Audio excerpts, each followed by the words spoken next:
Bien, buenos días, chicos, ¿cierto? Bienvenido a la clase de hoy día respecto a lo que es paciente pediátrico con patología urológica. Ya como le envié ya el correo a primera hora a Gabriel y Andrés, que seguramente ya se lo envió a todos ustedes, vamos a hacer la clase hoy día de manera, ¿cierto?, virtual por decreto de la universidad respecto a este 18 de octubre, por si había algún desmán. Entonces, de las 13 horas se suspendía y, o sea, no se suspendía las clases, sino que decía que se tenían que hacer de forma telemática. Ya, por lo tanto, un poco para que vayamos optimizando los tiempos, esta clase, ¿cierto? La voy a dejar grabada ahí en la plataforma para que puedan tenerla a la vista y poder trabajarla, y también el horario que corresponde trabajar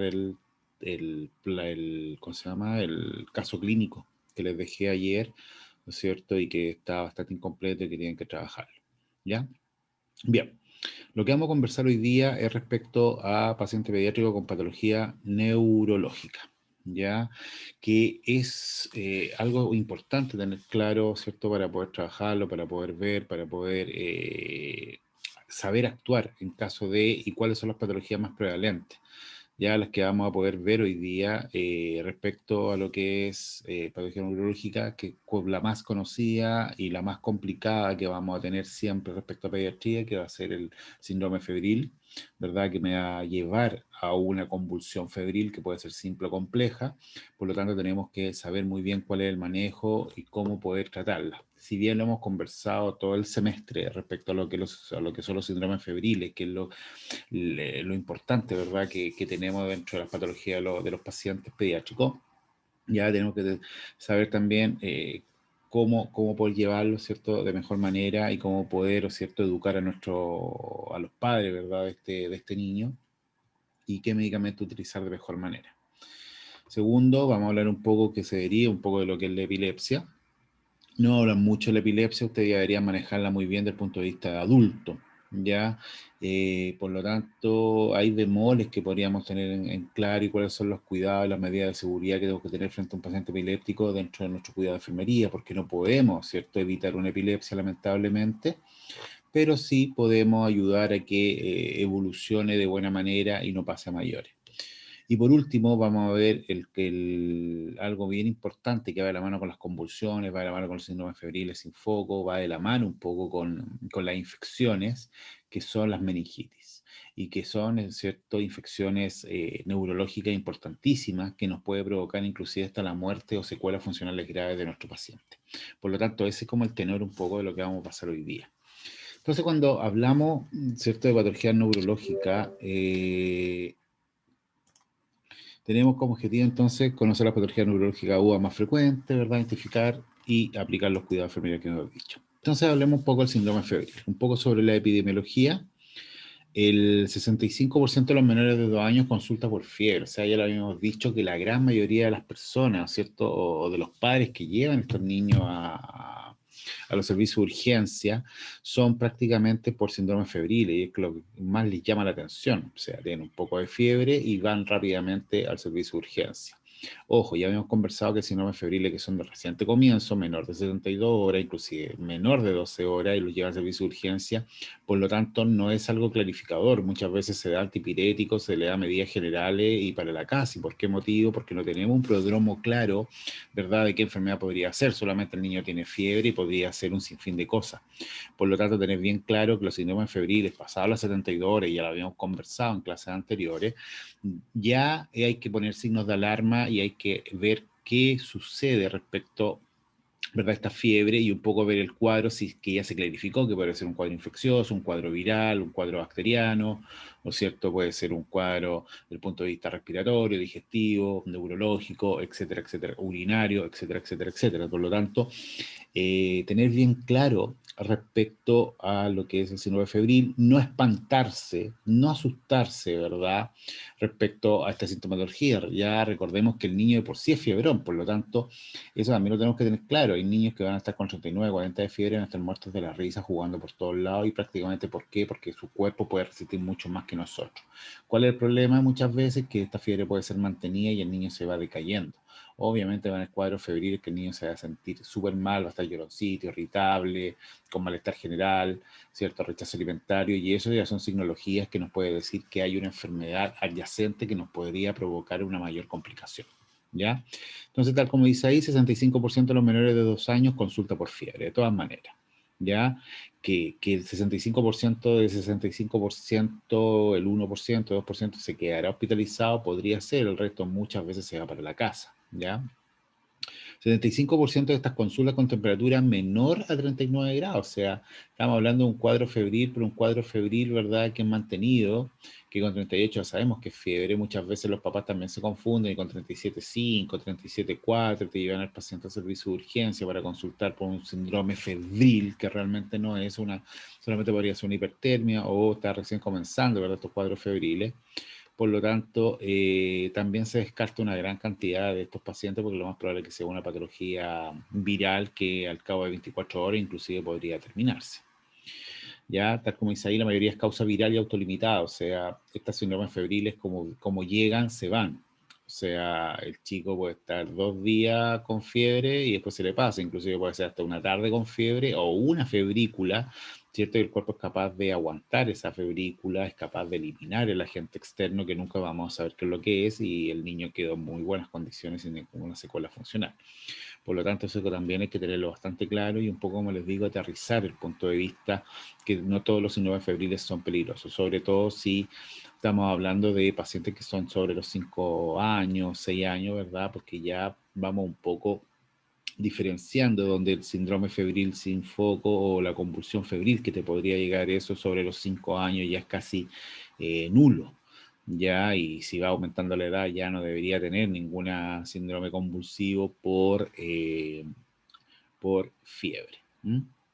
Bien, del 7 al 10% son causados por infecciones bacterianas graves, un 7 a 10, que no deja de ser poco, ya, ojo, pero igualmente es mucho menor a todo lo que son las etiologías virales y autolimitadas, ¿verdad?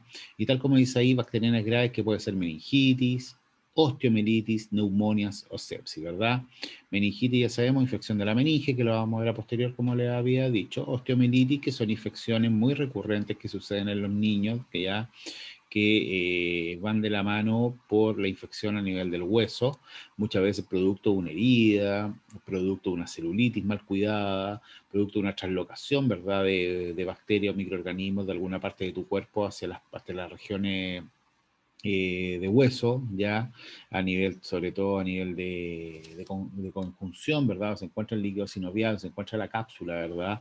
Se genera esta problemática y se había un aumento, ¿cierto?, de microorganismos por translocación, sobre todo, como les digo, y genera esta famosa osteomielitis que crea lo que se llama la artritis séptica, ya que ese es otro camino que se ve desde el punto de vista traumatológico, donde se toma una muestra, se toma un cultivo, ¿verdad? Y se da antibióticos de amplio espectro, donde puedan pasar hacia el hueso y pueda recuperarse. Inclusive si sigue muy mal la osteomielitis, debería ir a pabellón y se le hace aseo quirúrgico. Es bastante complicado desde el punto de vista traumatológico esta patología.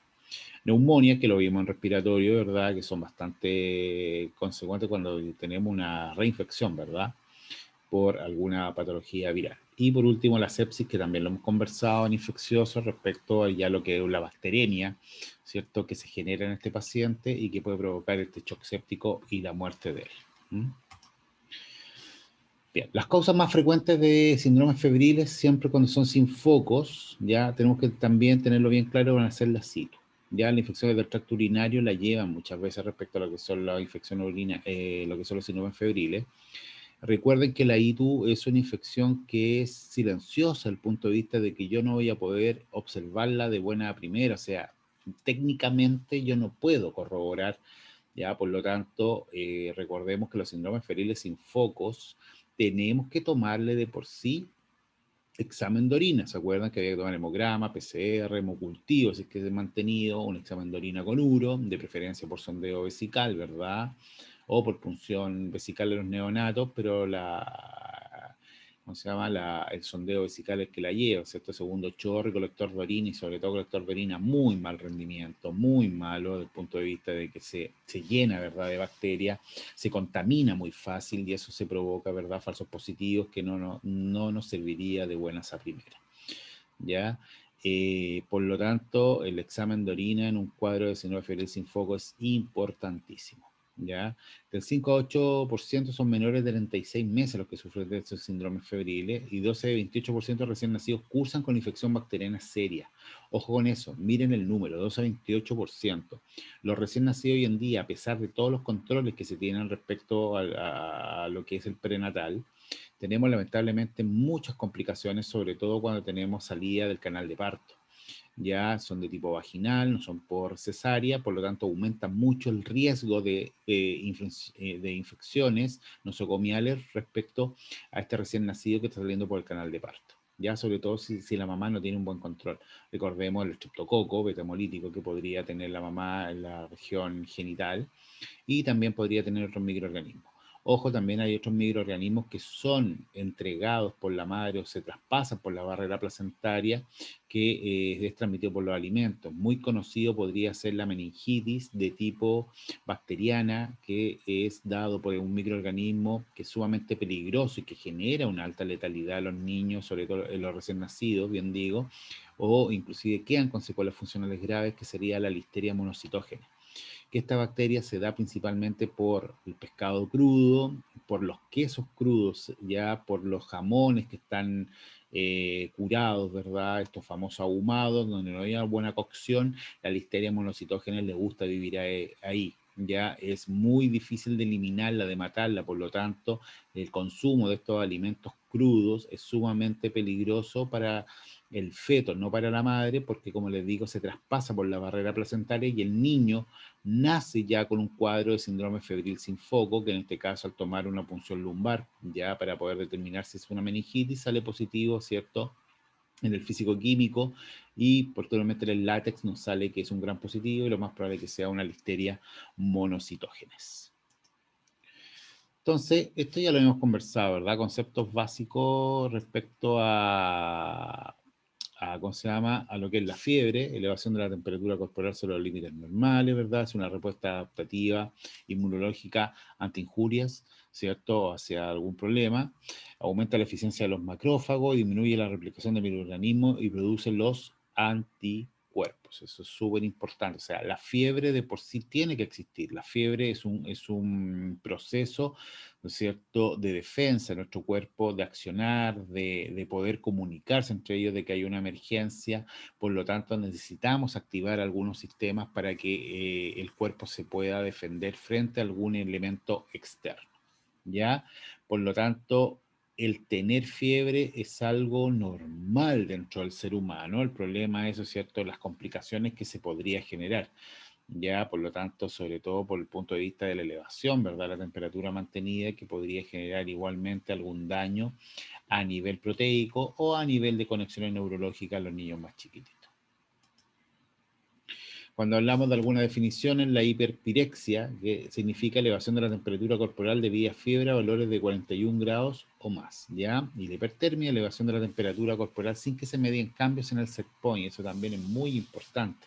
Ya, y aquí tenemos que tener mucho cuidado y hablar bien con las definiciones. O sea, hipertermia es cuando me eleva la temperatura corporal, pero el set point se mantiene, por lo tanto va a tender a bajar rápidamente, ¿verdad? Ese set point que corresponde. Y lisa y llanamente, ¿por qué sucede eso? Cuando yo hago ejercicio, algún movimiento, obviamente se genera un aumento metabólico, un gasto energético, hay liberación de energía, ¿verdad? Según la conservación de la energía, ¿sí o no?, por los principios. Por lo tanto, eso nos ayuda, ¿no es cierto?, a que aumente el calor, porque el cuerpo tiene que empezar a aumentar la temperatura por este gasto, y por lo tanto se activan todos los sistemas de pérdida de calor y por ende desciende la temperatura. Recordemos, cuando el set point se eleva, es producto de que hay algún elemento patógeno o externo que está haciendo que este set point se eleve. Por lo tanto, el cuerpo en los primeros estadios de los síndromes febriles es de frío, ¿cierto? De escalofrío, extremidades frías, orejitas frías, la nariz fría, los escalofríos, estoy pálido, reticulado, etcétera, etcétera, etcétera. ¿Y eso por qué motivo? Porque el cuerpo piensa que está bajo la temperatura normal, necesita, ¿cierto?, todo lo que es la conservación del calor hasta llegar a la temperatura que me está diciendo el set point, y con eso ya, ¿no es cierto?, llega a la temperatura ideal para el cuerpo precisamente, para poder generar todo el mecanismo de acción de defensa, ya hay que nosotros tenemos que tener mucho cuidado y controlarlo de la mejor manera posible. Ahí lo que estamos hablando un poco, la patogenia de la fiebre, ya sobre nuestro hipotálamo anterior y posterior, ¿verdad? El anterior que para pérdida de calor, el posterior para conservación del calor, que es nuestro centro termorregulador, que es gracias al que nos genera la fiebre, ¿no? Tal como dice ahí, la producción y conservación del calor. Tenemos todos los microorganismos que nos pueden generar fiebre, y ojo, como dice acá, puede ser polen, toxinas, vacunas, proteínas, neoplasia, enfermedad inmune, etcétera, etcétera, etcétera. O sea, cualquier elemento externo, cualquier elemento que nos genera un desorden dentro de nuestro cuerpo puede generar un síndrome febril, ¿ya? Y eso hace que se nos activen toda la secuencia de las células que son capaces de mantenerse en la serie blanca, que son las primeras que llegan al sitio del suceso, digamos así, son los macrófagos, que son las células mononucleares, ¿verdad? Y esos son los fagocitadores, ¿verdad? Activados por la interleuquina 1, la 6, ¿no es cierto?, el interferón, y eso nos hace liberaciones de calcio, la célula se va, ¿verdad? Y se genera todo este proceso que ustedes ya conocen. ¿Cuáles son los efectos adversos que nos podría provocar el síndrome febril en sí? ¿Verdad? Va a ser aumento del trabajo metabólico, trabajo cardíaco, trabajo pulmonar, ¿verdad? De todas maneras, por lo tanto, hay aumento de gasto, hay aumento ¿cómo se llama?, de energía. Por lo tanto, recuerden siempre, el niño tiene una gran carga energética, ya una gran tasa metabólica, por lo tanto, eso va generando, ¿cierto?, que hay un mayor trabajo, y sobre todo si tenemos fiebre, el niño se va a deshidratar mucho más rápido, y el niño va a gastar energía mucho más rápido, por lo tanto, también el gasto alimenticio va a ser más aumentado, ¿ya? Por lo tanto, hay que tener ojo ahí muchas veces, sobre todo lo que son los líquidos, ¿ya? Complicaciones que podríamos tener, bueno, convulsiones, ya lo dijimos, hasta cierta edad, hasta los 5 años, 6 años, estamos hablando de una convulsión febril, ya después de eso ya es muy raro, y ya tendríamos que estar sospechando lo que es lisa y llanamente una epilepsia. Convulsiones, deshidratación, delirios, ¿verdad? Hipertermia, arritmias cardíacas, inclusive podría traer como complicación un cuadro febril, ¿verdad?, mantenido. Y por último, la sepsis, ¿verdad?, que crea, ¿verdad?, este cuadro febril. Etiología también lo hemos conversado, infecciosas, principalmente viral, ya enterovirus, rotavirus, virus respiratorio y de tipo bacteriano. Ya, cuando hablamos de enterovirus, recuerden que es un tipo de virus de tipo digestivo, que da mayormente en la población escolar, pero que se podría dar a las poblaciones más chiquititas, ¿verdad?, por contagio entre los más grandes y los más chicos, generando, ¿verdad?, los síndromes febriles sin foco.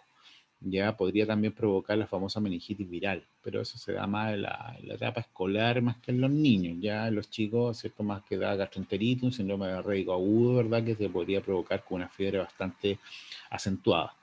Ya el rotavirus de todas maneras, que el adenovirus, también ya lo hemos conversado, los virus respiratorios, que tenemos ahí diarrea, adenovirus, por influenza, ya bordetela, perdón, bordetela es bacteria, metaneumovirus, ya, etcétera. Y la bacteriana que tenemos bordetela, estreptococo, neumococo, ¿cierto? Estreptococo neumonio, ¿verdad? El neumococo, ¿verdad? Etcétera. Tenemos de aspecto inmunológico, ¿verdad? Que está, ¿cómo se llama? ¿Cómo se llama? Inflamatoria, neoplásica, endocrina, entre otras, ya que podría provocar esta complicación. Bien, el síndrome febril de por sí entonces es un conjunto de síntomas y signos destacados por, ¿cierto?, como lo vamos a ir viendo, malestar general, o sea, lo principal, o sea, lo primero que vemos en un paciente, en un niño, es que va a empezar con los escalofríos, va a estar lloroncito, va a estar, ¿cierto?, quejumbroso, se va a sentir mal, no se va a sentir cómodo, usted lo va a tocar, va a estar frío, ojos vidriosos, la guatita caliente, ¿verdad? Por lo tanto, ya podemos comenzar a pensar que podría estar iniciando un cuadro febril. Si nosotros tomamos signos vitales, lo más probable es que esté aumentado lo que es la frecuencia respiratoria, la frecuencia cardíaca de todas maneras, ¿ya?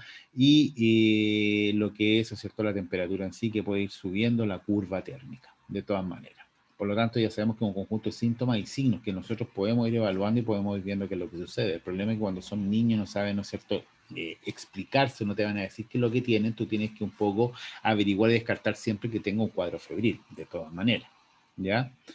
Malestar general, mialgias, anorexia, cefalea, artralgia diríamos también, irritabilidad, escalofrío, resequedad de la piel y mucosa, el niño se deshidrata, ya lo dijimos, porque aumenta el metabolismo, sobre todo de tasa respiratoria, tasa pulmonar, la tasa de digestiva, ¿verdad? Y también de por ahí lo que son los líquidos. Y la astenia, ¿verdad? El chico está ni ahí, está tirado en la cama, muchas veces los más grandecitos, no quieren moverse nada, ¿ya? Al examen físico, claro, temperatura elevada, o sea, eso nos va rápidamente a decir de que está con fiebre, lo vamos a poder objetivizar, pero ojo, ya vuelvo a repetir, puede ser que el niño tenga 36,8, 37 grados Celsius, pero lo veo que está con todo el cuadro de inicio, ¿no es cierto?, de fiebre, y nosotros podríamos cortar la temperatura sin ningún problema, o sea, el malestar general, que se sienta mal, que esté irritable, que esté lloroncito, ¿cierto?, que tenga la guatita caliente, los ojos vidriosos, sobre todo los que somos papás, uno se da cuenta, uno los ve, hoy tiene los ojos vidriosos, lo más probable es que tenga fiebre. Ya aquí no corresponde tocar la frente, por favor, ¿verdad?, para tomar la medida de temperatura, sino tenemos que objetivizar con un termómetro, pero podemos, ¿cierto?, tener ya los indicios. Piel más caliente en estadio ya donde está declarada la fiebre, fase febril, los ojos brillosos, las mejillas eritematosas, o sea, ya tenemos unas mejillas que están ahí, pero rojitas, ¿verdad?, como manzana, cuando ya la temperatura llega a su pic del set point. Taquicardia, taquipnea, postración, de que el niño no se quiere mover, muchas veces se siente en regulares condiciones, sudoración extrema, ¿verdad?, y orina concentrada. Ya, y la orina concentrada viene propiamente tal por la deshidratación que se genera en estos cuadros febriles, ¿ya? Entonces, aquí viene la estrés, o sea, cómo yo establezco de que está este síndrome febril, cómo establezco de que se encuentre en buenas condiciones.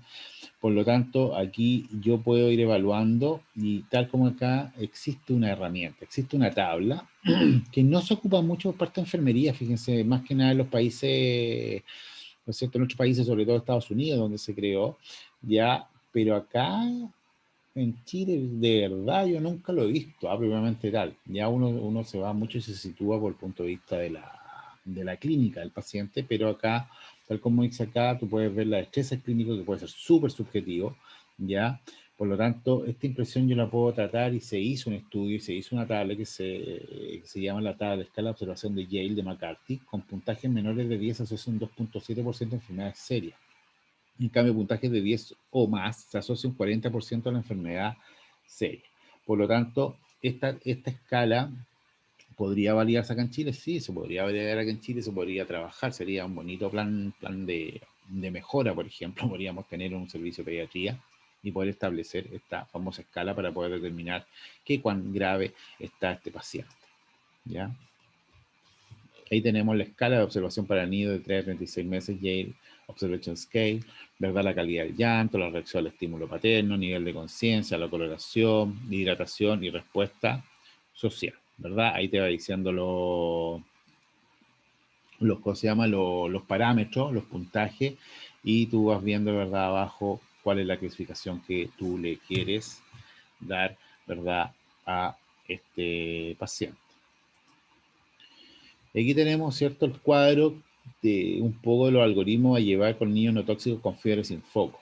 Menores de 28 días, hospitalización, hemograma, PCR, VHS, ¿verdad?, hospitalización, hemocultivo, orina completa con uro, líquido cefalorraquídeo, ¿verdad?, antibiótico empírico, opcional refrigerator, estudio de herpes simple, ¿ya? O sea, niños con síndrome febril sin foco, que no tengan un cuadro claro, que no están tóxicos, menores de 28 días, o sea, un recién nacido, se le tiene que hospitalizar, se le tiene que tomar exámenes de batería completa para poder descartar algún cuadro que me está generando esta enfermedad y tenemos que tratarla rápidamente. Inclusive, si se dan cuenta, ahí dice antibiótico empírico. Ya puede ser mucho antibiótico, aquí yo no me voy a casar con ninguno y por qué motivo, porque los protocolos de cada institución te va a ir diciendo qué tipo de antibióticos se tiene que utilizar, porque eso lo tiene que ver el programa de control de infecciones con infectología en sí, ya asociado con el servicio de pediatría, para poder saber, o de neonatología en este caso, para poder saber qué antibióticos son los de mayor preponderancia y cuáles te podrían ayudar, ¿cierto?, para tener un amplio espectro. Obviamente hay algunos elementos que son sumamente estandarizados, ¿verdad? Pero como les digo, hay una gran gama y se podría tratar de acuerdo a lo que es medicina basada en la experiencia. De 29 días, 60, 90 días, estamos hablando de un lactante, ¿verdad? Menor, ya se le toma hemograma, PCR, VHS, hemocultivo, orina completa, uro, líquido cefalorraquídeo, con un citoquímico, cultivo PCR viral para poder determinar, ¿verdad?, si hay algún cuadro que sea meningio, y opcionales tenemos resfriatórax, test virales rápidos. Ya, se dice opcionales porque eso es como el final, pero al principio se toma todo lo que es sangre y líquido cefalorraquídeo. Ojo, se podría en un momento determinado decir, oye, ¿sabes qué? Dejemos la PL para el final, o sea, la punción lumbar, porque es mucho más cruenta y tomemos la radiografía de tórax para descartar, sí, se podría de todas maneras, ¿ya? Pero ahí va de la mano mucho, ¿verdad?, del profesional médico de qué exámenes va a querer tomar en este caso. Si está normal todo, sí, control en 24 horas. Si hay algo que está alterado, va a quedar hospitalizado, ¿verdad?, para tratamiento de acuerdo a la patología que tenga, la infección que tenga. De 2 a 3 meses hasta los 6 meses, temperatura sobre 39, mayor a 6 meses, temperatura sobre 39,5. Si es así, se le toma orina completa, uro, ¿verdad? Si está negativo, observar. Si está positivo, tratar, ¿ya? Si sigue con orina completa, urocultivo, hemograma, PCR, VHS, hemocultivo, si está la orina alterada, se trata. Si no, hay que ver recuento de glóbulos blancos, la RAN y la PCR, ¿ya? Recuento RGB, recuento de glóbulos blancos, ¿verdad? La RAN, el recuento absoluto neutrófilo, y la PCR, ¿ya? Sí, es sí, ¿cierto? ¿Cómo se llama? Alguno de estos tres variables que tenemos ahí, va a ser ceftriaxona, ¿cierto? Control 24 horas y considere radiografía de tórax. En no, observar control 24 horas y considere test viral. Y si no tiene un cuadro febril sobre 39,5 mayor a 6 meses o sobre 39 de 2 a 3 meses de los 6 meses, control en 24 horas con su pediatra. Ojo, este es un cuadro, un algoritmo, un ejemplo, ¿verdad?, de cómo se tiene que tratar, ¿no es cierto?, lo que son los síndromes febriles sin foco y si podemos encontrar algún grupo, ¿verdad?, algo específico. Pero eso no significa que esto sea la receta de cocina, como siempre le he dicho, porque el paciente puede que tenga alguna patología asociada, tenga algún cuadro clínico que me llame la atención, porque aquí, si se dan cuenta, solamente pensando los días, los exámenes que tengo que tomar, etcétera. Puedo tener el paciente que está sumamente pálido, está reticulado, está quejumbroso, está taquipnéico, tiene 6 meses, chuta, no, pues algo está pasando, este niño hay que tener mucho cuidado porque puede estar cayendo en una sepsis. Por lo tanto, este chico se puede morir si es que lo mando para la casa. Ya, por lo tanto, es muy peligroso, ¿no es cierto?, poder valerse de un algoritmo. O sea, yo hago esto, otro, lo mando para la casa. No, olvídate. O sea, la clínica, el paciente siempre es la que manda, que nunca se le olvide, de todas maneras.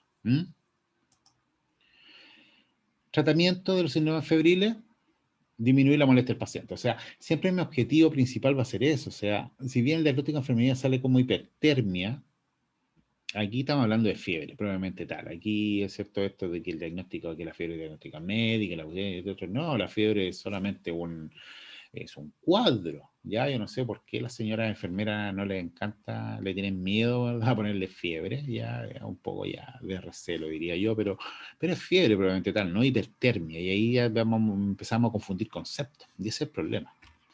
Ya destinado a niños con temperatura mayor a 38,5 axilar, antecedente de convulsiones o epilepsia, inmunodeficiencia, deshidratación, enfermedad grave preexistente.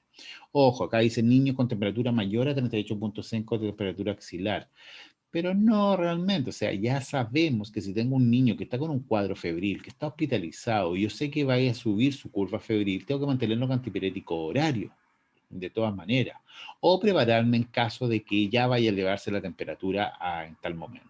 Por lo tanto, yo corto un poco la cadena, ¿verdad? Y así hago que el niño disminuya el riesgo de inclusive sufrir una convulsión febril, ¿ya?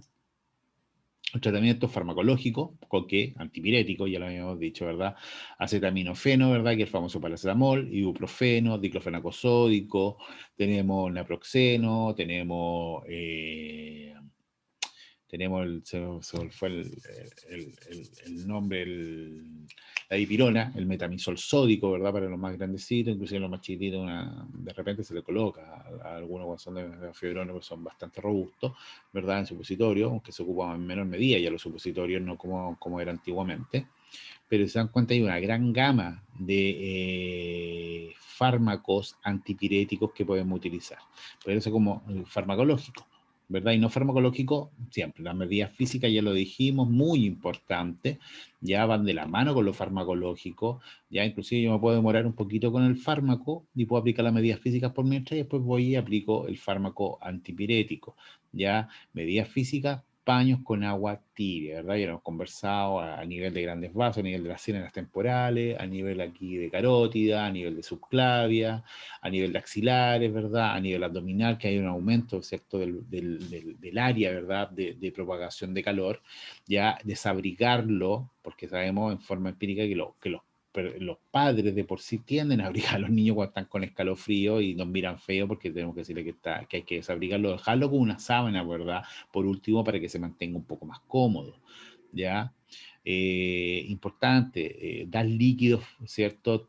Templados, ¿verdad? Donde el niño pueda hidratarse rápidamente y si tiene la condición se hidrata, ¿verdad? Porque así nos va a ayudar a que también baje la temperatura.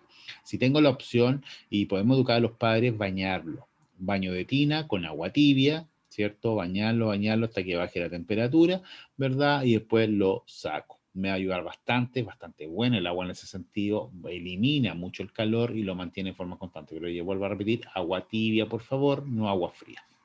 Y que este líquido, un medio ambiente, que sea un medio ambiente, cuando hablo de eso, que sea propicio, no una habitación sumamente calurosa, sino que haya, ¿verdad?, una temperatura moderada, un poquito más baja, donde él se sienta cómodo, ya, donde él pueda, ¿cierto?, este paciente, una buena eliminación de esta temperatura. Dentro de los cuidados de enfermería vamos a tener la valoración personal, la anamnesis, el examen físico, la valoración psicosocial, ¿verdad? De cómo se encuentra este niño, cómo se siente, si los padres, ¿cierto?, tienen alguna duda, etcétera. Aplicar medidas físicas, me hemos dicho, controlar los signos vitales, administrar tratamiento farmacológico como corresponde, nosotros hacemos nuestro tarjetero, ¿verdad? Y hacemos los horarios que corresponda. Fomentar y estimular ingesta de líquidos de todas maneras. Proporcionar ambiente adecuado para la baja de temperatura, tomar exámenes de laboratorio, permitir participación de padres o cuidadores en el tratamiento. Convulsiones, epidemiológico, convulsiones tienen una frecuencia, ¿cierto?, de la población general del 4,8%. O sea, este síndrome febril, un porcentaje me puede generar una convulsión, sí, de todas maneras, y corre en general, como dice ahí, un 4,8%. Convulsiones febriles, una prevalencia del 3,5%, menores de 5 años, ¿verdad? Y edad más frecuente de presentación entre los 18 a 23 meses. Ahí donde se concentra, ¿verdad?, la gran mayoría de estos pacientes que sufren de convulsiones febriles. 75% se asocia a temperaturas sobre 39 grados y el 90% tiene una primera crisis antes de los 2 años. Y ojo, que tiene una primera crisis, lo más probable es que nunca más le suceda si yo tengo un buen control, pero lo más probable es que sí, si ya tuvieron una primera crisis, lo más probable es que tengan una segunda o una tercera crisis. ¿Ya? Por lo tanto, aquí la educación y el manejo de la temperatura es súper importante. Y lo más probable es que le lleguen muchas veces pacientes a los servicios de urgencia, no solamente con un cuadro de convulsión febril, de que si no, el niño también tuvo un episodio de convulsión que podría ser simple, tan claro como que los papás te dicen que el niño se le desvió la mirada, se quedó mirando el techo, se quedó pegado, no contestaba a ningún estímulo, el niño se puso pálido o el niño se puso moradito, no necesariamente que sea tónico clónico, o sea, puede tener desviación de mirada y eso estamos hablando ya de un cuadro de convulsión febril de tipo que podría ser simple, ¿verdad? El 40% aparece una segunda crisis al primer año, si se dan cuenta es bastante alto, o sea, ya sabemos que la primera vez que tuvo un cuadro de convulsión febril va a tener una segunda. El 10% de los niños una tercera crisis, ya va bajando en forma ostensible, y desaparece posteriormente de 3, ¿cierto? Hasta de 3 años y medio hasta los 5 años. Ya, posterior a eso, como les digo, es muy difícil. Puede haber algunos rezagos, ¿verdad? Algunos pacientes, sobre todo con un desarrollo neurológico un poco más retrasado, que podría provocar una convulsión, que podría hacer que se provoque convulsiones por fiebre, pero muy raro, ¿ya? Sobre los 5 años ya se debería hacer estudios referente a que si este paciente sufre de convulsión febril o simplemente es una epilepsia y hay que tratarlo ya como un paciente epiléptico. Por lo tanto, las derivaciones hacia médico para después evaluarlo hacia neurología infantil es sumamente importante. ¿Ya? Y tal como dice acá, del 2 al 3% de estos niños, ¿verdad? Que tienen estos crisis, ¿cierto? Por cuadros de convulsión febril, lo más probable es que serán epilépticos.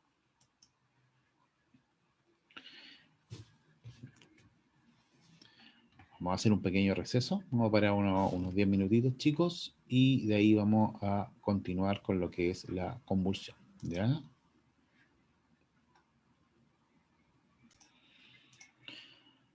Bien, chicos, vamos a seguir entonces con la clase, ¿ya? Vamos a seguir compartiendo. Vamos aquí, compartir entonces lo que es la convulsión. ¿Verdad? Las convulsiones, independiente de que sean febriles o no sean febriles, son siempre un fenómeno paroxístico, tal como dice ahí, que son bruscos y violentos, ¿ya? Donde es bien fuerte poder ver una convulsión al que le toque, sea padre, sean ustedes ya cuando se encuentran como enfermero, inclusive como alumno interno, va a ser muy complicado. O sea, tenemos convulsiones que son con desviación de la mirada, como les digo, un poco más tranquila en ese sentido. Ya, pero un movimiento paroxístico, una convulsión tónico-clónica que es bastante fuerte, ¿verdad? Donde el niño se va a golpear, va a tener movimiento involuntario, no va a poder llorar, va a tener una hipoxia, el niño se va a poner azul, negro inclusive, ya, y va a tener movimientos demasiado fuertes donde es súper fácil que pueda tener algún tipo de complicación, ¿no es cierto? Alguna lesión, por lo tanto, es difícil, ¿verdad? El poder observarlo. Por lo tanto, el decirle a cualquiera de ustedes, ¿cierto? Que están recién empezando en esto de la enfermería, que tengan que actuar en forma rápida, si ustedes se encuentran solitos va a ser complicado, ¿ya? Por lo tanto, cuando estamos frente a una convulsión, lo primero que tenemos que tener en cuenta es la ABC, vía aérea, ventilación, circulación, ya que eso nunca se nos olvide, independiente de que sea febril o no sea febril. ¿Y por qué motivo? Porque recuerden que el niño que está convulsionando no puede respirar. En estas condiciones, un tónico clónica, el niño no va a respirar porque los músculos no están respondiendo. Hay un desorden, un cortocircuito, ¿verdad? A nivel del sistema nervioso. Ojo en ese sentido. Por lo tanto, el administrar oxígeno con mascarilla, con reservorio, es lo más importante. No me sirve, ¿verdad? ¿No es cierto? Poder dejarlo al aire ambiente. O sea, tengo que, de todas maneras, tenerlo con oxígeno. Hay que poner el oxígeno lo antes posible. Si no tengo un humidificador, chao, filo. O sea, le poní nomás el oxígeno con mascarilla de recirculación. Y posteriormente nos vamos a hacer las otras acciones que corresponden y que vamos a ver más adelante. ¿Ya? Entonces la convulsión febril en sí, lo que estamos conversando ahora, es un fenómeno de la lactancia o de la infancia, 3 meses y 5 años más o menos, ya lo que hemos dicho, relacionado con la fiebre, pero sin datos de infección intracraneal o causa identificable. O sea, no sabemos realmente por qué viene la convulsión febril. Ya lo que sí podemos decir que hay, ¿no es cierto?, algunos antecedentes como la predisposición genética, o sea, los padres que hayan sufrido convulsiones febriles, o que tengan epilepsia inclusive, fíjate, o aquellos niños que son prematuros, ¿ah? Que tienden a tener mayor grado de fragilidad neurológica porque su desarrollo neurológico es inmaduro y eso te podría provocar a la larga, ¿verdad? Síndromes febriles, de estos síndromes febriles sin foco, síndromes febriles que ya con algún foco, que se puedan transformar en una convulsión febril, ¿ya? Antecedentes familiares, un 30%, y características de ser tónico-clónica. La gran mayoría de estas patologías son de características tónico-clónicas, como habíamos dicho. Los factores de riesgo, seguimos diciendo, los antecedentes familiares, estadía de más de 30 días en neonatología, ¿verdad? Lo que estábamos diciendo, niños prematuros. Ya de por sí se genera, ¿verdad?, un aumento de riesgo por el hecho de que el sistema neurológico está todavía inmaduro. Retraso psicomotor, retraso del desarrollo psicomotor, por lo tanto ustedes, sobre todo están en atención primaria, están evaluando pacientes con desarrollo psicomotor, tienen que ir evaluando desde el punto de vista de neurociencia y cómo va evolucionando el sistema neurológico, si tiene mayor o menor riesgo. Por lo tanto hay que poner ojo en ese sentido. La asistencia a la cuna, básicamente, ¿por qué motivo, verdad? Por el hecho de los cuadros febriles, ¿verdad? Que se podrían provocar por la alta tasa de infecciones que se generan dentro de estos ambientes, ¿cierto? Y ahí va de la mano con la gran frecuencia de infecciones respiratorias altas. Clasificación del cuadro de la convulsión febril se divide en dos grupos según características clínicas, la evolutiva y la terapéutica, ¿verdad? Y tenemos las simples y las complejas, así se dividen, simples y complejas. Y ahí tenemos las previas convulsión febril simple, que es el 80% de las causas. O sea, gracias a Dios, ya son las mayores, que es única convulsión generalizada, un niño con fiebre, ¿verdad? Entre los 6 meses y los 5 años, neurológicamente sano. Muchas veces nos vamos a encontrar con este caso, está subdiagnosticado, podría tener un retraso de desarrollo psicomotor, o lisillanamente el paciente era prematuro, pero fíjate que se genera, ¿verdad? Esta convulsión febril, ¿verdad? En este paciente. De corta duración, no más allá de 30 segundos, inclusive, no más allá de un minuto, porque un minuto, créanme que una convulsión de un minuto es eterna, eterna, o sea, ahí tú ya no vas a saber y vas a estar rezando para que pase el tiempo, para que se corte, ¿verdad? Esta convulsión. Si antecedente de crisis previa, sea el primer episodio, y tratamiento solo si es prolongado. O sea, muchas veces tenía que quedar en observación, se va a ir para su casa, signos de alerta, ¿verdad? Y ahí lo dejan tranquilito. Convulsión febril compleja, un 20% más de una crisis febril, ¿verdad? En 24 horas. O sea, el niño convulsionó en un momento determinado y después volvió a convulsionar. Y eso ya es complejo. O sea, ya hay un cuadro que te está llamando mucho la atención, que ya después de 24 horas sigue convulsionando, por lo tanto no solamente va a ser una convulsión simple, no va a ser una convulsión febril, sino que podríamos estar ya pensando que este niño podría ser epiléptico, simplemente. Independiente de la edad, de larga duración, dura más allá de 30 segundos, más allá de un minuto, ya si sigue durando más allá, inclusive podríamos estar hablando de algo que se llama estatus convulsivo, que el estatus convulsivo ya es un cuadro convulsivo sumamente peligroso, donde hay una gran muerte neurológica, ¿verdad?, por la hipoxia que se genera.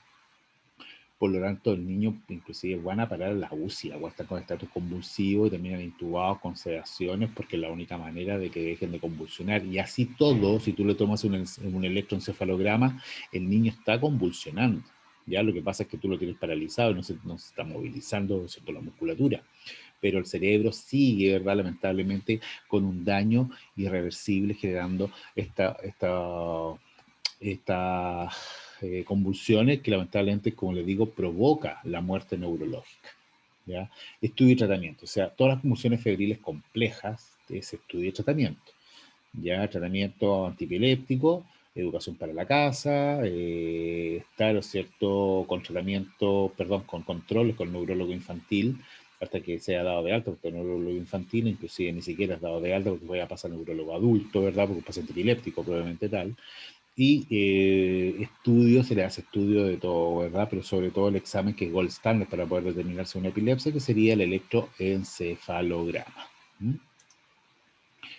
Manifestaciones clínicas, ya lo dijimos, movimientos tónico-clónicos generalizados. El niño, ojo, tal como en el adulto, los pacientes epilépticos, o digamos los pacientes que van a tener una convulsión, mejor hablemos en ese sentido, tienden a tener algo que se llama el aura, ya la famosa aura. O sea, este paciente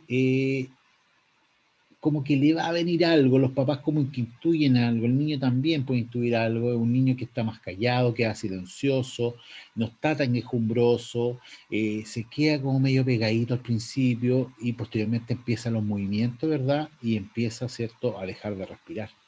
Por lo tanto, si uno de los padres le dice, oye, ¿sabe que mi hijo está raro por ese motivo, no está hospitalizado? Y te avisan, ¿sabe qué? Lo hijo lo encuentro raro, que está así como medio oído, la mirada media perdida, póngale ojo, y sobre todo si es un síndrome febril sin foco, y así, o si tiene un foco y está hospitalizado, no sé, porque tiene una pielonefritis, o tiene una neumonía, una infección respiratoria alta, no lo sabemos, véanlo, véanlo siempre, porque es un riesgo de que podemos correr como todo lo que estamos en enfermería, en pediatría, respecto a un paciente que pueda convulsionar por este cuadro, ¿ya? Puede ser entre la primera y sexta hora de fiebre, podría inclusive, ¿cierto?, generarse esta crisis convulsiva. Promedio de duración menor a 6 minutos. Ese es un promedio, ¿ah? No es que tengan que durar menor a 6 minutos. Ya sobre los 6 minutos, inclusive sobre los 10, ya estamos hablando, como les dije, de un estatus epiléptico.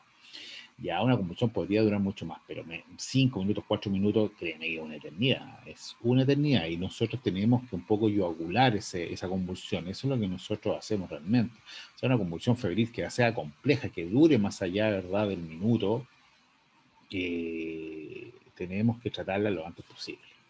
Pérdida de conciencia. Ya hay pérdida de conciencia, el niño obviamente empieza con la convulsión tónico-clónica, que eso hace que pierda el conocimiento del niño y empiece con los movimientos involuntarios.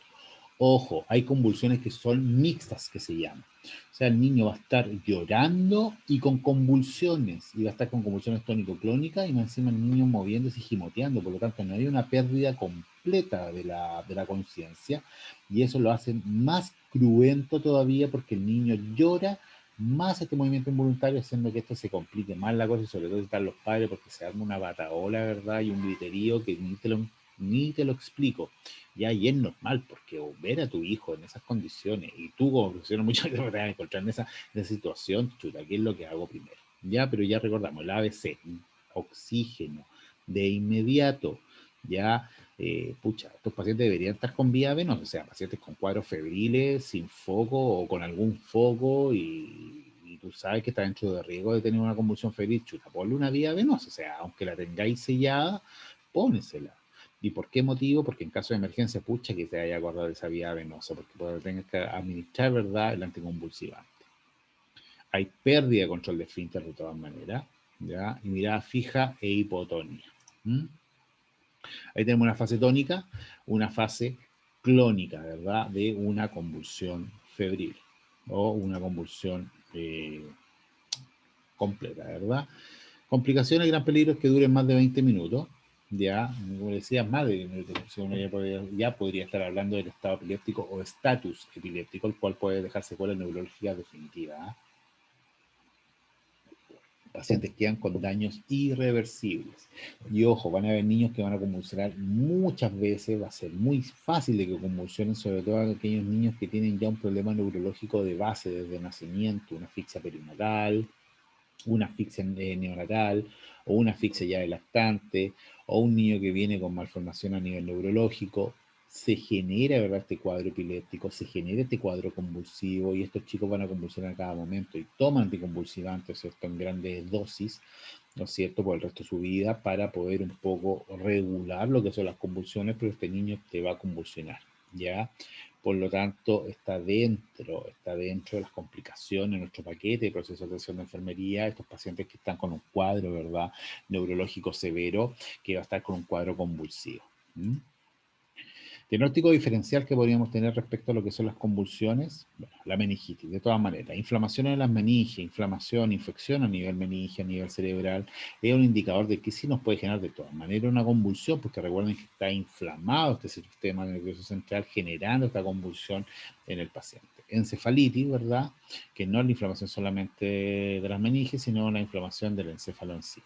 Alteración electrolítica, deshidratación hipernatrémica, ¿verdad? La hipernatremia te puede generar, ¿verdad?, una convulsión. Hipoglicemia, de todas maneras. Si bien no te genera una muerte previamente tal, la hipoglicemia, la convulsión se puede generar, ¿verdad?, una hipoxia severa, haciendo que el paciente caiga en un paro respiratorio. Pero la hipoglicemia, sí, son, ¿no es cierto?, algún tipo de indicador o diagnóstico diferencial que podríamos pensar frente a una convulsión. Intoxicaciones, de todas maneras, por fármacos. Y por último, ya simplemente la epilepsia. Bien, a todo paciente con una primera convulsión febril se le deberá realizar una punción lumbar para descartar una meningitis. De todas maneras, porque si tenemos un cuadro febril, tenemos, ¿no es cierto?, una convulsión febril, hay que descartarlo, ¿cierto?, de todas maneras, que tenga, ¿verdad?, una meningitis. Ojo, Eso es lo ideal. Protocolo interno, y como yo les vuelvo a repetir siempre, entre las unidades ya te van diciendo varias cosas. Ya, pero la punción lumbar es importantísima. Punción lumbar es un examen previamente tal hecho por el profesional médico que está altamente calificado para realizarlo. ¿Ya? ¿Quiénes son los más eficientes para realizarlo, entre comillas? Son los anestesistas, ¿verdad? Los que realizan este procedimiento. Y en segunda medida tenemos los intensivistas, ¿verdad? Pediátricos, y tenemos también los pediatras, ya que trabajan los servicios de urgencia, ya donde pueden tomar una punción lumbar de acuerdo a la técnica. Nosotros como profesionales de enfermería, ¿cuál va a ser nuestra labor? Mantener todos los equipos, los insumos y mantener la asepsia, ¿verdad? De este procedimiento para que no haya infecciones, ¿verdad? En este lugar, ¿verdad? El líquido cefalorraquídeo, porque si no tenemos meningitis, ingresamos un microorganismo por ahí por la punción, créeme que va a ser bastante peligroso, inclusive va a tener un shock séptico y después se va a morir. Por lo tanto, es una técnica netamente invasiva, altamente peligrosa. Necesito, ¿verdad?, un buen procedimiento, necesito, ¿verdad?, una buena expertise por parte del operador y también necesita por parte una buena labor de los cuidados de enfermería. Lo primero es porque el niño de por sí tiene que estar sedado, sí o sí, al menos que sea muy chiquitito y se le haga la punción lumbar, ¿verdad?, sentadito, acostadito, tal como se ve en la imagen, posición fetal, para realizar procedimientos y no se va a movilizar mucho. Igualmente necesito un operador que pueda sujetar, ¿verdad?, las extremidades, los hombros, las rodillas, ¿verdad?, para que este niño no se movilice y el operador pueda realizar bien el procedimiento. En los más grandes se seda muchas veces, ya sedación que se utiliza benzodiazepínico tipo hipnótico, el que se utiliza como primera elección frente a una punción lumbar va a ser el midazolam, de todas maneras, ya que puede ser pasado por vía endovenosa, o se administra por vía endovenosa, por lo tanto, como todo benzodiazepínico, tenemos que tener mucho cuidado con lo que es el control, ¿verdad?, de las vías respiratorias. Recuerden que los benzodiazepínicos generan depresión respiratoria, por lo tanto, siempre hay que tener oxígeno a mano en caso de emergencia, saturometría constante para ver que el paciente se encuentra en buenas condiciones, ¿cierto?, de su ventilación, y una vez que está lista la sedación, que es forma inmediata, sí, o sea, tú lo haces con midazolam, cae de inmediato, y ya tienes preparado todo el equipo, lo que es el paño de campo, paño perforado, guantes estériles, el pediatra tiene que lavarse muy bien las manos, ¿verdad?, jeringa, trocar, ¿verdad?, las bandejas estériles o riñón estéril, tubos rojos sin anticoagulantes. Los rojos grandes sin anticoagulantes se utilizan muchas veces para tratar los físico-químicos, los cultivos líquidos cefalorraquídeos. Ya, por lo tanto, es súper importante tener listo siempre lo que se llama las cajas PL o cajas de punción lumbar, donde viene, ¿verdad?, los paños, viene el riñón, vienen los tubos, ¿verdad?, y yo pueda trabajar de la mejor manera para poder tomar este examen y yo puedo apoyar en ese sentido y tener al paciente. Ojo, una vez que se realizó la punción lumbar y es exitosa, se deja un parchecito, ¿verdad?, y se deja acostado en 180 grados por lo menos por 30 minutos. Recuerden que los cambios posturales generan cefalea porque hay una descompresión por la pérdida de líquido cefalorraquídeo. Ya es como lo mismo que a una mujer cuando le ponen, ¿verdad?, la raquidia, ¿verdad?, y les viene este famoso dolor de cabeza, que no se le pasa con nada y es probablemente tal porque hay una descompresión, ¿verdad?, de este líquido cefalorraquídeo haciendo que genere este dolor, ¿ya?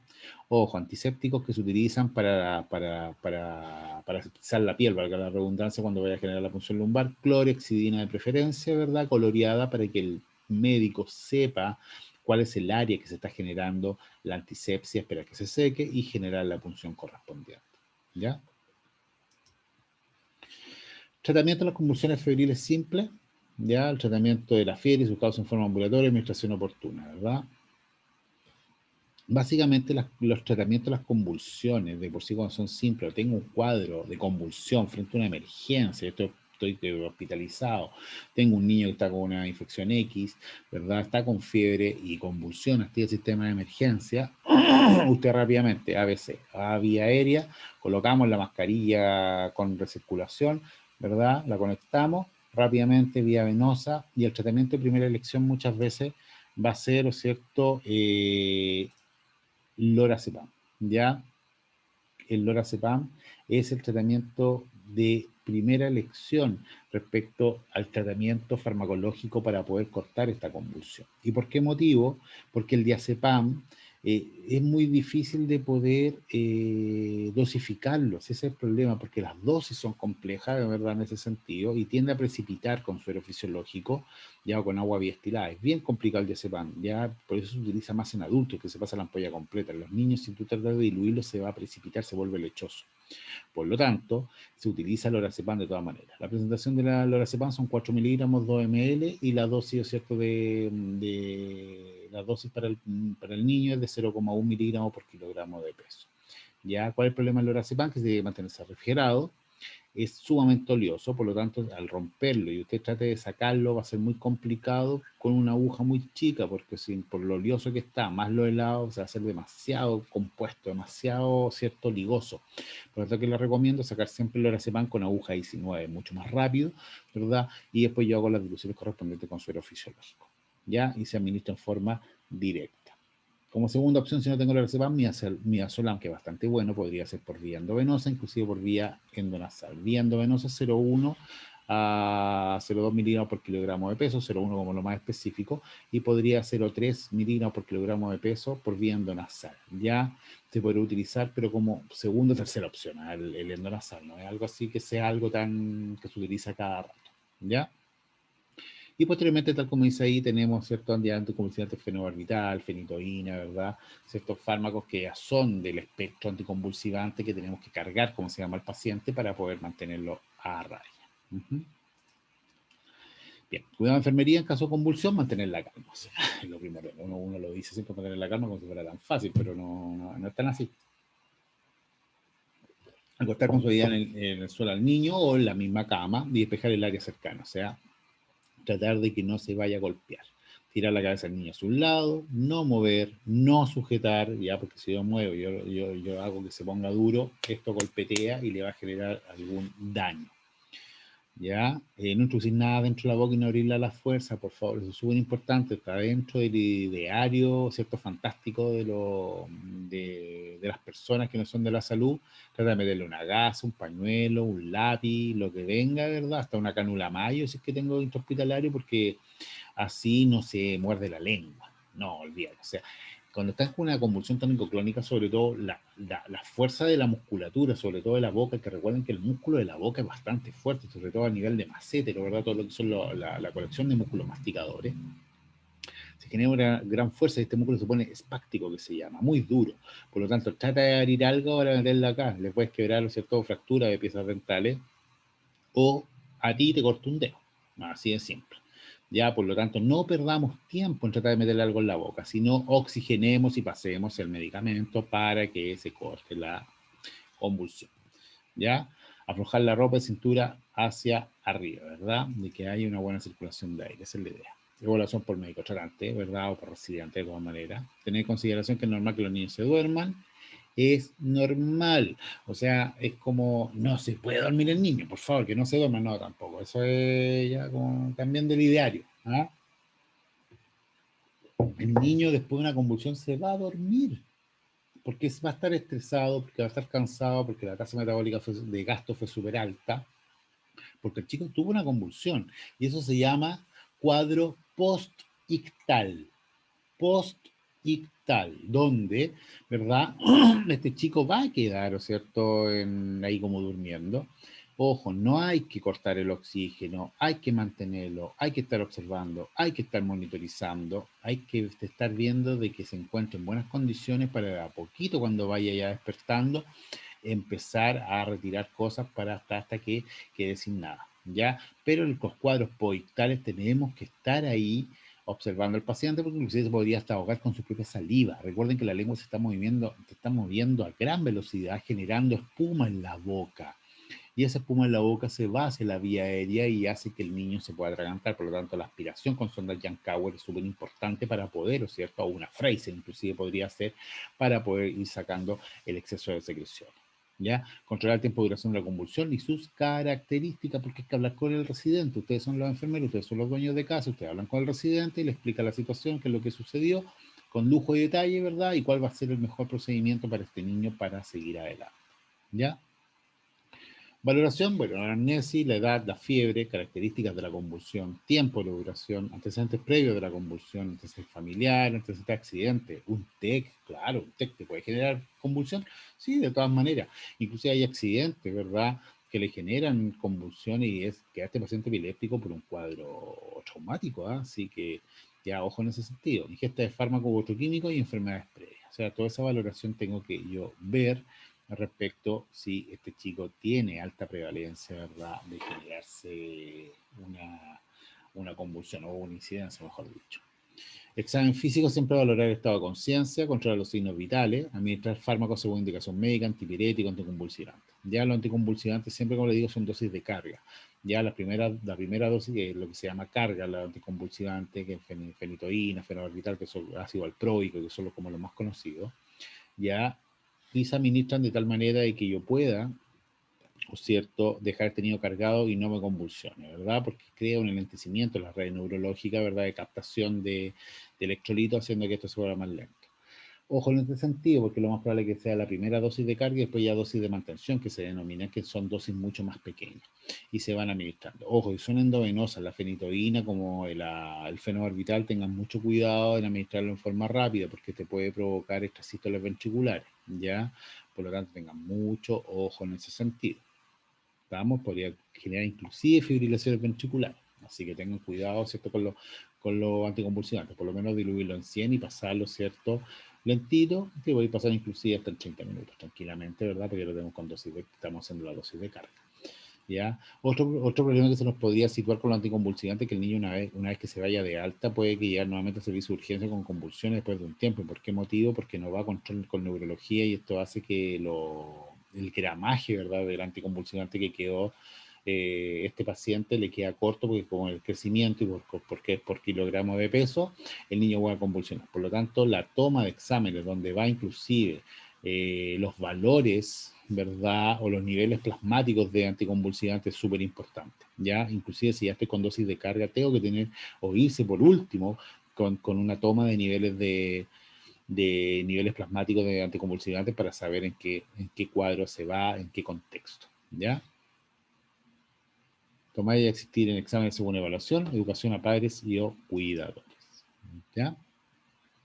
Esto va de la mano con lo que decíamos la epilepsia, ¿verdad? Que el estado ya estado patológico crónico, ¿verdad? De estas convulsiones que pueden ser de muchas maneras, perdón, que puede ser, ¿lo cierto?, una convulsión tipo tanto crisis de ausencia, como ya algo tónico crónico, ¿ya? Crisis epiléptica, entonces, descarga acelerada normal, que de acuerdo al área donde se genera se expresa de distintas formas, alteraciones de movimientos, sensaciones o pensamientos, de todas maneras. Ya, por lo tanto, la epilepsia tiene una gran gama. Ya, y ahí tenemos un poco el ejemplo sobre nuestro esquema, nuestro mapa, nuestro mapeo cerebral, ¿verdad?, lo que puede suceder. Clasificación de las convulsiones, tenemos la generalizada, que es la tónico-clónica, la ausencia, y las focales, que son las complejas y las simples, que ya las conversamos, ¿verdad?, en la diapositiva anterior. Tipo de crisis: ausencia infantil, crisis parciales benignas, ausencia juvenil y mioclónica juveniles. Tenemos la gran mal, tenemos el petit mal también, síndrome de Lennox-Gastaut, que es la epilepsia catastrófica del niño, que esa inclusive te puede generar con un daño neurológico irreparable. Ahí tenemos los crisis de ausencia, el electroencefalograma, y tenemos normal, el electroencefalograma ya computa la onda, ¿no es cierto?, que te está viendo y observando que va a empezar la crisis y viene la pérdida de conciencia. Aquí donde estamos hablando, donde empieza la flechita, ¿cierto? Estamos hablando de la famosa aura, el famoso paciente epiléptico que él sabe ya, sobre todo cuando son grandes, hoy me va a dar, ¿cachai? Y ya saben y se sientan y les viene la crisis, ¿verdad?, convulsiva. Como dice acá, crisis focales o contracturas tónico-clónicas en una parte del organismo, pueden afectarse grupos musculares, el miembro más frecuente es extremo distal, parestesia postcrítica, habitualmente sin pérdida de conciencia. De repente el paciente solamente movimiento y no hay pérdida de conciencia, pero la gran mayoría se tienen pérdida de conciencia completa. ¿Ya? Exámenes complementarios, pacientes con epilepsia, electroencefalograma, glicemia, gasometría, ¿ya? Gases arteriales, de preferencia, porque tenemos que ver cómo están los niveles de oxígeno. Electrolito, punción lumbar y análisis de líquido cerebro-raquídeo, niveles de anticonvulsivante, investigación toxicológica. Tratamientos de urgencia frente a las convulsiones, obtener concentraciones terapéuticas eficaces en el menor tiempo posible, con un fármaco que sature rápido y suficientemente el tejido cerebral, ¿verdad? Y dando tiempo suficiente para alcanzar los niveles terapéuticos en el cerebro. Vía aérea permeable, posición de la cabeza, aspiración de secreciones bucofaringeas, aspiración de contenido gástrico, mantener lengua en posición con cánula mayo, ¿verdad? Si es que no está con esta musculatura espástica, y posición de cúbito lateral izquierdo si es que no tiene un TEC, ¿verdad? Garantizar oxigenación y ventilación, oxígeno al 100% con mascarilla, ambucear si es que no está con mecánica ventilatoria, o intubar y ventilar si es que este paciente está en paro respiratorio. Fármaco utilizado, aquí los tenemos, diazepam, midazolam, lorazepam, fenobarbital, fenitoína.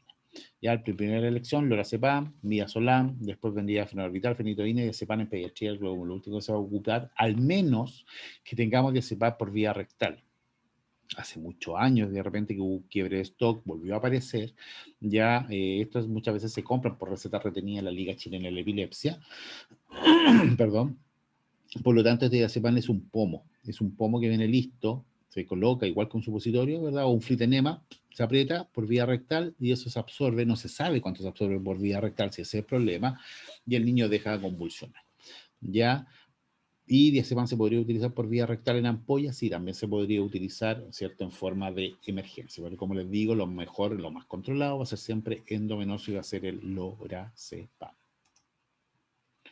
Manejo por convulsión, el podictal, mantener la permeabilidad de las vías aéreas, control de contrastes vitales, mantener vía venosa para administrar medicamentos, monitorización, evaluar posibles traumatismos, proteger de golpes y caídas. Cuidado de enfermería, ¿verdad? Ojo con los TEC, ¿verdad? Con los golpes en la cabeza, síntomas de meningitis, posición a ingestión de tóxicos, enfermedades pelodrómicas, historia previa de convulsión, historia de tratamiento convulsivante, etcétera, etcétera, etcétera. Ya examen físico, que no haya tenido algún daño este paciente, signos vitales, estado respiratorio y circulatorio, características de las pupilas, simetría, tamaño, reacción a la luz, ¿verdad? Si está en condiciones, ¿verdad? Este paciente ya regresión de la convulsión. Mantener siempre monitorizado, oxigenoterapia, accesos venosos, administración de fármacos según indicación médica, valoración familiar, adherencia al tratamiento y la educación. Muy importante. ¿Ya? Bien, veamos el último cuadro, ¿verdad? Que es bastante cortito respecto a lo que es la meningitis, los cuidados de la meningitis. Definición de la meningitis, inflamación de las membranas que cubren el cerebro, la dura madre, aracnoide y pía madre y médula espinal. Enfermedad grave de varias complicaciones según su agente causal. O sea, la meningitis está dentro de los cuadros de infecciones, ¿verdad? De cuadros de síndrome febriles sin foco y que lamentablemente está dentro de la población infantil. Ya que tenemos desde la meningitis bacteriana hasta la meningitis, ¿verdad? Virales o asépticas o limpias que se denominan también. Pero la meningitis es bastante complicada, bastante grave en ese sentido. Ya las meninges, ¿cierto? Son sembradas por microorganismos por vía hematógena, ¿verdad? Viajan por la sangre, reaccionando con inflamación, la que se traduce en alteraciones clínicas como irritabilidad y rigidez de nuca, junto a cambios de la celularidad y las características químicas licosfenolraquídeas. O sea, ¿qué es lo que sucede aquí?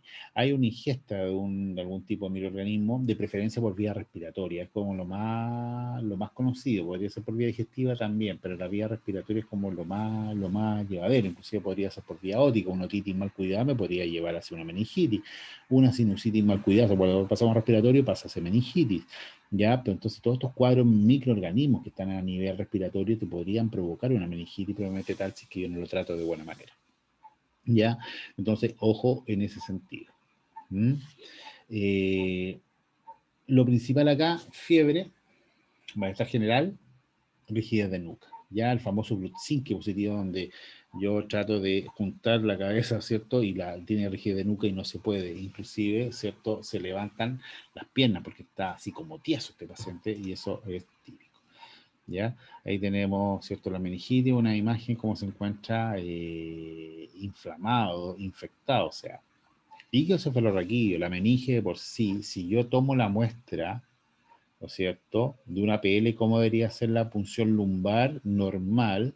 Es agua de roca, que nunca se lo olvide, y eso se escribe en la ficha, dice, se toma punción, se realiza punción lumbar, se extrae líquido cefalorraquídeo, color agua de roca, blanquita, clarita, que tú así ves para allá, se ve, pero clarito por el tubo, ya no hay ningún problema. Y eso es muy típico que, ojo, lo más probable es que sea normal, pero también podría ser una meningitis de tipo viral o aséptica, por eso se llama limpia, porque el líquido cefalorraquídeo está limpio.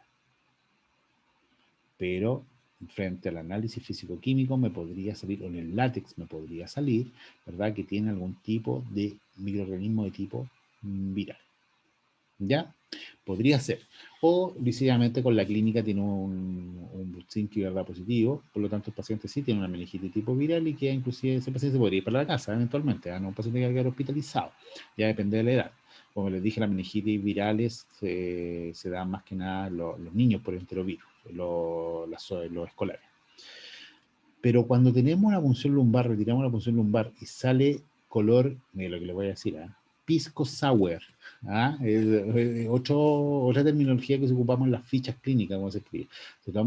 Se realiza punción lumbar y se extrae el líquido cefalorraquídeo color pisco sour. O sea, es algo como grumoso, como medio verdoso, ¿no es cierto? Con algo blanquito que es pus. Eso es pura pus. Ya, y eso me determina que está contaminado este líquido cefalorraquídeo. Inclusive si hago un físico-químico, lo más probable es que haya una baja, un descenso de la glucosa del líquido cefalorraquídeo porque las bacterias están consumiendo la glucosa que se encuentra ahí, ¿verdad? Y hay un aumento de las proteínas. ¿Mm? Por lo tanto, ahí ya podemos diferenciar un poco cómo podemos encontrar esta cantidad de elementos dentro de esta meninge. ¿Ya? Y acá etiología, ¿cuáles tenemos, cierto? Los agentes etiológicos, el más peligroso que tenemos acá, la Neisseria meningitidis, bacteria causante de la enfermedad meningocócica. El famoso meningococo, que es la Neisseria meningitidis, que es peligrosísimo. O sea, si no te mata el niño, te lo deja sordo. O te deja con secuelas funcionales graves. Ojo con eso. El hemófilo influenza B, bacteria causante de diversas infecciones, entre ellas la meningitis por hemófilo influenza B, ¿verdad? Que está dentro hoy día de los programas de vacunación. Diferentes virus y grupos de enterovirus, lo que estamos conversando, que ataca el sistema respiratorio y digestivo, causando entre otras infecciones meningitis viral o aséptica, que lo habíamos conversado. La meningitis viral, perdón, ya la forma más común de meningitis, etiología de los enterovirus, las cocaxias, ¿cierto? Principalmente el agente causal, los ecovirus, aunque los virus herpes y el virus de sarampión también pueden causar la enfermedad, ojo con eso. Y también el cuadro del herpes, ¿se acuerdan? Que puede provocar una encefalitis herpética, ¿ya? Cuadro agudo de 7 a 10 días, complicaciones pueden durar hasta un año, pero es completa, debilidad, espasmo muscular, insomnio, cambio en la personalidad. Ahí tenemos, ¿cierto? Todo lo que puede tener, los 3 días, ¿cierto? Después de adquirir la infección y dura hasta 10 días después del desarrollo de los síntomas. El periodo de incubación de 3 a 7 días del momento que se adquiere la infección. O sea, es un cuadro que es súper enmascarado, lo podemos tener, ¿cierto? En los colegios, en las salas de clase, en los jardines infantiles, ¿cierto? Se genera este enterovirus que si el niño lo pilla ahí a medio morir saltando, ¡pum! Se le dispara hacia las meninges y genera esta famosa meningitis aséptica. ¿Ya? Es difícil evitar contacto con el virus, pues existe el estado de portador sano del virus o bien personas que solo tienen enfermedad de forma leve, similar a un resfrío, ¿cierto? Ya hemos conversado eso de todas maneras desde el punto de vista de infecciones. Los síntomas incluyen fiebre, dolor de cabeza intenso, rigidez de cuello, fotofobia, somnolencia, estado de confusión, náusea y vómito, ¿ya? Y importante, si la infección es causada por cocaxia ecovirus, se presenta una erupción similar a la rubiola. Ahí tenemos el signo, ¿cierto? El famoso Brunzinski positivo, si se dan cuenta, ¿cierto? El cuello ahí, como se da en la nuca, ¿verdad? Cómo se retraen las rodillas. Entonces, entre los elementos patógenos, ¿verdad? Los más conocidos desde el punto de vista bacteriológico en pediatría tenemos los dos, la Neisseria meningitidis y el Streptococcus pneumoniae. Son la etiología bacteriana más frecuente a nivel mundial, tanto en niños como en el adulto, más del 50% de la población. ¿Ya? Y el Streptococcus pneumoniae, claro, porque está aquí mismo, está aquí mismo el Streptococcus pneumoniae, ¿verdad? Y se va hacia la meninge y recuerda que el Streptococcus te puede generar inclusive otitis. Ya, pero la Neisseria meningitidis, sí, un bicho súper peligroso, te puede matar en horas, crear síndrome de shock séptico, por lo tanto hay que tener mucho cuidado. Ya, por lo tanto, la observación y la valoración de los niños frente a cuadros febriles sin foco es súper importante y lo habíamos conversado en las clases de infecciosos. Ya respecto de repente aparecen algunas petequias, algunas manchitas color vino tinto que uno podría, oye, algo está pasando aquí porque este niño está haciendo una toxemia, ¿verdad? Referida por una bacteria que podría ser la Neisseria meningitidis. ¿Ya? Bien, en pediatría se difieren muchas veces los tipos de microorganismos, que ahí vamos viendo cuáles son los más conocidos. En recién nacidos, los grupos de mayor riesgo, los gérmenes son el estreptococo beta hemolítico, el grupo B, ¿se acuerdan cuando les dije por el canal de parto que salen? Lo dijimos ahí en la grabación aquí anteriormente. Escherichia coli, fíjate, ¿ya? Y ahí tenemos la famosa Listeria monocitógenes, ya los enterococos y otros bacilos gram negativos diferentes del Escherichia coli, ¿ya? De 3 meses a 4 años, Neisseria meningitidis y estreptococo pneumoniae. Ya con anterioridad al uso de la vacuna contra la hemófilo influenza, hoy presenta un diagnóstico de excepción que obliga a preguntar dirigidamente en los antecedentes de vacunación. Mayores de 4 años, Neisseria meningitidis y estreptococo pneumoniae son responsables de la mayoría de las meningitis bacterianas en niños mayores y adultos. Si se dan cuenta entonces, la Neisseria meningitidis y el estreptococo pneumoniae son las bacterias de primera elección que se generan, ¿cierto? Meningitis de tipo bacteriana. ¿Mm? Bien, meningitis meningocócica, infección producida por la bacteria Neisseria meningitidis o meningococo que posee serotipo A, B y C, tiene síntomas fiebre, decaimiento, signos de infección respiratoria alta, cefalea, llanto persistente en niños pequeños, rigidez de nuca, náusea y vómito, signo más cercano a la existencia de manchas de color rojo vinoso en la piel. O sea, si yo tengo todo este cuadro, pero aunque sea solamente fiebre, me aparece manchas de color vino tinto en cualquier parte del cuerpo, es un signo de que podríamos estar frente a una toxemia por Neisseria meningitidis y se está provocando, ¿verdad?, una sepsis y aparte generando una meningitis. Por lo tanto, hay que tener mucho ojo, ¿ya? Cabe señalar que todos estos microorganismos dentro de los cuidados de enfermería es, ¿cierto?, aislamiento por gotitas, no aéreo. El viral no. El viral no te va a pasar a mucho. Si quieres, ocupar mascarilla, ¿cachai? Pero está dentro de los protocolos. Pero todo lo que son bacterianos, ¿ya? Si tú no pernoctas con una persona más de 8, 12 horas dentro de una habitación, si tienes un contacto directo, ¿verdad?, de fluidos en forma constante, o lisianamente, ¿verdad?, estás tratando a este paciente, la primera atención se hace con un cuadro, ¿verdad?, de aislamiento de gotitas hasta 24 horas pasado la dosis de antibiótico. ¿Ya? Ese es el mecanismo más o menos estándar que se genera frente a la prevención de infecciones asociada a la atención de salud. Tenemos la meningitis meningocócica, Neisseria meningitidis. Miren por favor las lesiones que se generan en la piel, por lo tanto es súper importante. Se transmite por contacto directo con personas infectadas que pueden ser enfermos, portadores sanos asintomáticos, a través de gotitas y secreciones de las vías nasales y faringes. Por ejemplo, toser, estornudar. Incubación de 2 a 10 días. Ya es como bastante largo el periodo de incubación, por lo tanto es peligrosísima, sobre todo en los colegios, los jardines infantiles. Por lo tanto, aquí, frente a cualquier infección de estas características, que tengamos un paciente diagnosticado con meningitis meningocócica, es obligación de los profesionales de la salud que atendieron a este paciente avisar al CEREMI. Es notificación obligatoria. Formulario ENO. Ojo con eso, porque si no les cae las penas en el infierno. Porque tienen que hacer todo el estudio epidemiológico, ¿cierto?, respecto al cuadro de este paciente y a toda la gente que estuvieron con ellos. Porque es que lo más probable es la profilaxis, sobre todo los que están en la casa, o los que están en el jardín infantil, o están en la sala de clases con este niño. Ya, sumamente peligroso la observación. ¿Ya? Complicaciones sepsis, mortalidad un 10%, ojo, un 10%. Sordera total o parcial. ¿Ya?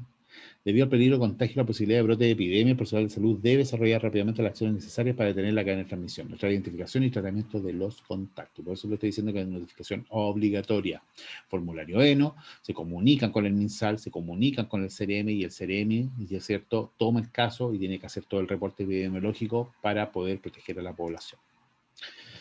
Se considera contacto de las personas que viven y duermen con el enfermo permanecen 5 horas o más, lo que estoy diciendo, dentro de un recinto cerrado con él. Por ejemplo, la familia, compañeros de sala cuna, internados, cuartel o pasajeros de un mismo bus en un viaje de 5 horas o más. ¿Ya? El personal de salud evalúa las diferentes situaciones para determinar si compañeros de curso o de trabajo de una persona enferma necesitan tratamiento preventivo. Los enfermos y contactos que han recibido tratamiento no significa peligro de contagio para otras personas. ¿Ya? Factores de riesgo, el hacinamiento. O sea, aquí lo tenemos súper claro. Escuelas, viviendas, sitios laborales, etc. Estado de deficiencia inmunitaria, dormir bajo el mismo techo o permanecer más de 5 horas en un recinto cerrado con un enfermo, infecciones respiratorias por virus que se generó, ¿se acuerdan la piloéctasis? Que hace que pueda ingresar la vía hacia las vías, o cierto, respiratorias, que puede ser por vía hematógena, pum, y se van para arriba. Prevención, mejorar y mantener buen estado de salud. Ojo, pacientes que están con un déficit alimentario se podría aumentar el riesgo de provocar, ¿verdad?, este tipo de enfermedades. Buena higiene bucal y personal, importantísimo.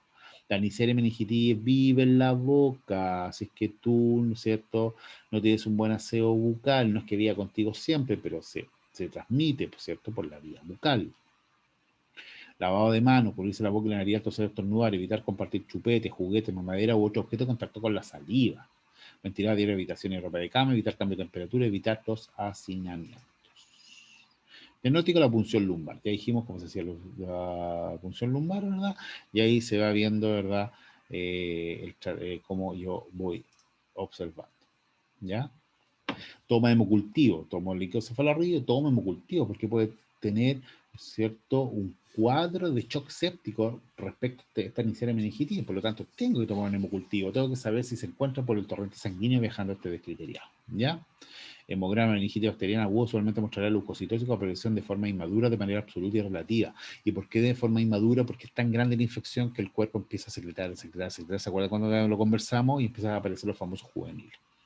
Ya medición de proteína C reactiva podría ser útil en el seguimiento de la actividad infecciosa y la respuesta al tratamiento bacteriano. La PCR me dice que hay algo inflamado que va a salir alto, pero de por sí. Líquido cefalorraquídeo, hemocultivos. Un hemograma es importantísimo para poder dilucidar y ya sabemos cuáles son los exámenes de la batería completa de un síndrome febril sin foco. Ya ahí tenemos un cuadro más que nada para que ustedes lo puedan ir viendo respecto a lo que es, o cierto, algunos elementos que vemos dentro del líquido cefalorraquídeo, ¿verdad? Un niño normal, tenemos recién nacido, meningitis bacteriana, meningitis viral. Ya respecto a leucocitos, la glucosa, ¿verdad? La proteína y los eritrocitos.